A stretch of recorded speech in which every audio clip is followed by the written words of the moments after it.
¿sabes? Toma asiento. Te esperaba de nuevo.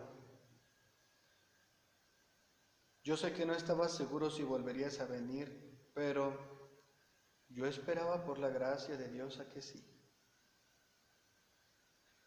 Bien, esto es para mí una señal más de que Dios quiere que comparta todo aquello que Él me ha dado todo este tiempo y que tal vez tú tienes algo que compartir también.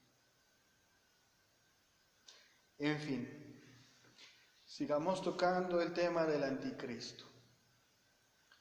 Me llama mucho la atención que de los hermanos más jóvenes que han venido y otras personas que nos han ayudado en las tareas de este convento, mencionaron sobre los posibles candidatos que mucha gente, claro, protestantes de otra denominación, cristiana, pero también católicos, tienen para señalar al anticristo.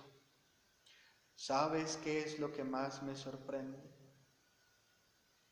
Que católicos señalen que es el Papa, nuestro Papa actual, el Papa Francisco, el que podría ser el anticristo o el falso profeta. Vale toda la pena entonces retomar la cita que en la vez pasada estábamos meditando tú y yo. A veces no sabemos qué tesoros tan grandes guardamos en las Escrituras. San Juan, en la primera carta, en el capítulo 4, nos da un discernimiento, sí, para distinguir al anticristo, pero también contra el espíritu del error. Y creo que esta es una cosa que se les está olvidando a muchos, sobre todo a estos que osan siquiera concebir esa idea. Entiendo a los que no son católicos, entiendo a los que están en las cosas de este mundo, pero nosotros no deberíamos dejar conducirnos tan fácilmente por el error, ¿no crees? Creo escuchar que ese tal Rabasco, ese joven español y un tal Cruzado siguen desarrollando el tema. Y también tocaron sobre la cuestión del Papa Francisco. Han hecho bien en descartar, aunque fuera de manera sencilla. Creo que una de las primeras misiones que tú tendrás será compartir esto también. ¿Por qué un papa no puede ser el anticristo ni el falso profeta? La clave del discernimiento es que el espíritu del error niega que Jesucristo sea Hijo de Dios. Y en ese mismo parágrafo lo aclara, niega la encarnación. Y en la segunda carta habla tal cual, niega que Jesús haya venido en carne.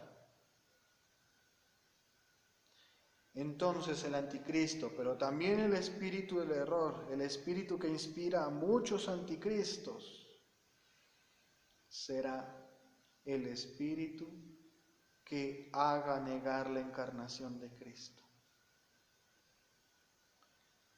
Recuerdo que Fulton Sheen, nuestro obispo, decía que el anticristo se parecerá e imitará en todo a Cristo. Y tiene toda la lógica porque podrá confundir e inducir el error. Y si se mostrara en la forma demoníaca, en forma aterradora, no convencería a muchos. Pero si lo hiciera de manera seductora, ¿cuánta gente no podría arrastrar? Entonces tendrá que parecerse a un Mesías, al mismo Mesías. pero que habrá una gran diferencia, y es que no ostentará ni portará las marcas de la cruz. El momento más fuerte en el que se manifiesta la encarnación es la crucifixión, muerte, sepultura y resurrección de Cristo. Es el momento en que se nos muestra hasta dónde llega la solidaridad de Dios, que sin necesidad de hacerlo, por amor, por nosotros los hombres y por nuestra salvación, se hizo hombre, se encarnó en María la Virgen. Entonces, con este criterio, podemos evaluar también el espíritu del error. Y dirás, ¿esto qué tiene que ver con la acusación al Papa Francisco o a cualquier otro Papa de ser el anticristo?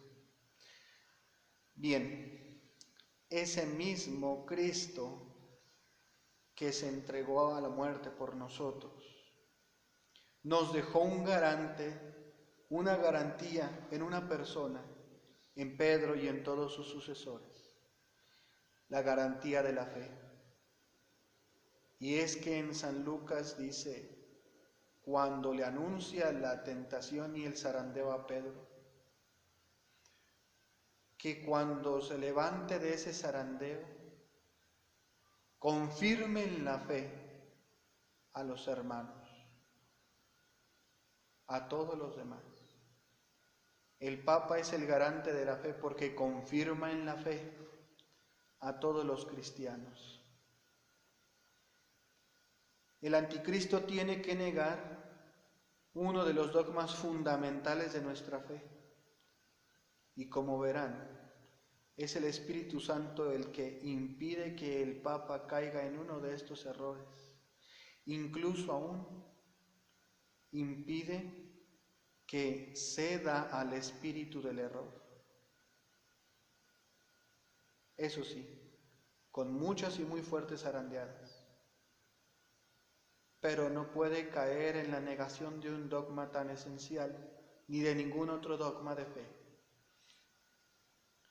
Decir que un papa puede ser el anticristo es decir que Jesús no dejó ninguna garantía a la Iglesia de que ésta pudiera subsistir y por tanto de que su salvación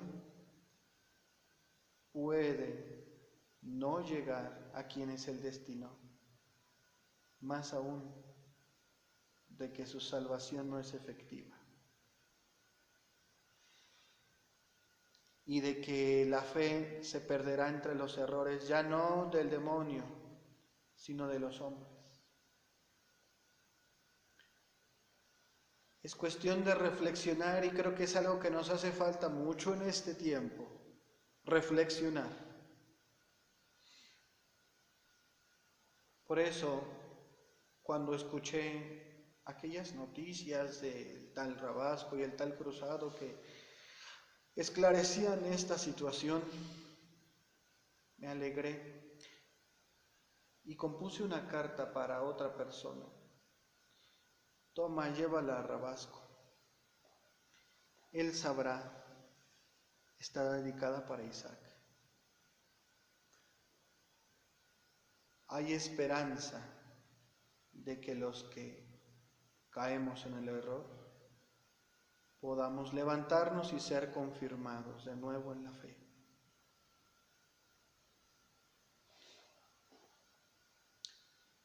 El tema del anticristo islámico es fascinante y creo que valdría la pena retomarlo más. Y el tema del espíritu del error que ese tal Cruzado tocó, en la cuestión de los escándalos que nosotros mismos incluso solemos hacer, y muchas otras cosas. Estoy seguro que quieres saber cómo es que Angemón y yo nos conocemos, y varias otras cosas que quería compartirte. Pero ahora no es el tiempo. Se acabó el tiempo de la visita y es necesario que tú y yo regresemos a nuestras labores. Nos vemos en la siguiente. Dios te bendiga.